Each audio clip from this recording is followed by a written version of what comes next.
I was watching a video by the Canadian guy, and I can't remember his name now because I need to. And you know the one, if you clean your room, then you slay your dragons because your rhubarb is the guy that sounds a bit like that, but he's great. Although I know, yeah, he rewrote the words for the UN and other people, and he's involved in that kind of stuff, but he does have a point. And this was one point that he said, that by educating women, we've actually helped to reduce the population. Have a think about that, right? In a third world country where all a woman can do over there is cook and shag and produce, right, and some jobs around the house, because she doesn't have any skill set that they could take to the employer. Usually they're very low down the pecking order, basically, and most of them keep the house in order, right? That's a job in itself, right, obviously. And this is going to sound very, very sexist to women who are into, what do they call it, women's lib. I give a fuck anyway.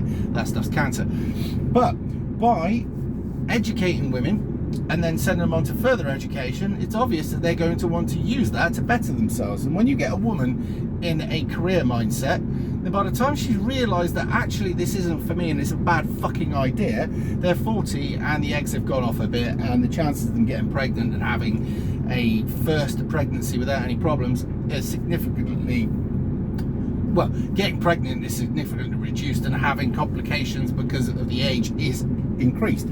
So that was quite a clever thing for them. And I don't know if you remember, it was probably about 20 years ago they really started pushing and getting us all into further education, because what did that do? It turned a lot of people woke. It engineered our way of thinking to think in a completely different way. It got us all in debt that half of us never get out of, but not me, because I never fucking went. And it educated people beyond their own ability, much beyond their intelligence, because intelligence isn't just what you can remember. It's your brain's ability to transfer that into, when you see a situation, a problem solving, and be able to look at things and think outside the box and be able to get things done quicker. Probably not the best way of relaying it, but you get the idea. So what we've actually done is taken a certain amount of the breeding stock out of the market, and also it makes them very unhappy, generally speaking. And in the long run, what do? You've got a lot of middle management. They don't get above that, but that's where they get to, and they think there's a glass ceiling, but there's a lot of other reasons that go around it. And how many women have got to 40, 45, they're very bitter. They've stayed single-minded. They thought about themselves all that time. They weren't interested. Some of them rode the cock carousel for 20 odd years. And then all of a sudden they realized their looks diminished. They wanted a fucking kid, and they were trying to trade on 18-year-old fucking reference. Sorry, sweet pea, it doesn't work that way. And then when they realize none of it's going to work and they're going to grow old alone, they get bitter.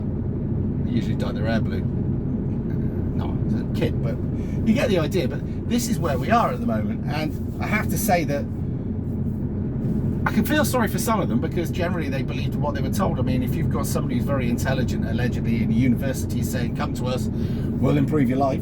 Or if you've got careers officers saying, what you need to do is go to further education. There's not much out there in the work market for somebody with your skill set. So let's overly train you in fucking, I don't know, gender studies or something like that. You get the idea. And yeah, the poor fuckers went on, got themselves in debt for a degree that maybe they didn't even get very far with. I don't know, but it certainly did. It make them happy? I don't know. How many women in their 40s without kids that are now regretting it? Tell me. I'm just going to swing around so that this digger can load me. Bear with. And now the truck's going to... I drive an MAN, and... I'm listening. Shut up. Just that word, I'm listening, by that sat nav will now give me a strike, so I can't monetize it. Fucking amazing. And it does that every time. Why don't you go and fuck yourself, sat nav? Oh, you didn't hear that? That's strange. So why is this bloke taking forever? Just thought I'd put that out there, because Jordan Peterson, I knew we'd get there in the end. And if you don't clean your room, then your dragons will get bigger, and that's the problem. Just a fool. Right, well, look, I've got to get on. I'm reading through the comments of the video before. Do I carry on, do I not? But this was something that was making me think. Now I want to know what you thought. So there you go. But I'm not, or I don't want to with this channel, get onto the latest thing. Do you know what I mean? I want it to be more of a thinking thing. You know, so what's happening with the latest TV people at the moment is not for me, all right? Because I don't watch TV. So I wouldn't really be able to speak with any great authority about what the fuck's going on anyway. This is when I find out that because I haven't put my scales on, that I'm now about 28 ton. How heavy are we? Oh, we didn't want that, did we? No. Oh, we're all right. I used to love it when people say, I don't like it when you do videos and drive. Well, I'm off road, so fuck off, innit? Whatever. Anyway, just a thought. And this is what we've got to do. By the way, there's a set of scales up there that tell me how much is in the bag, so that I don't get overloaded. And just thought I'd share that with you, because you might wonder why I'm looking up and why I'm worrying and why I'm looking at him. Insight. There it is. Anyway, most of you would have switched off by now, so I won't have bored you to tears. Fuck me, he's taking forever. What are you loading me with? A fucking teaspoon? See you in a bit.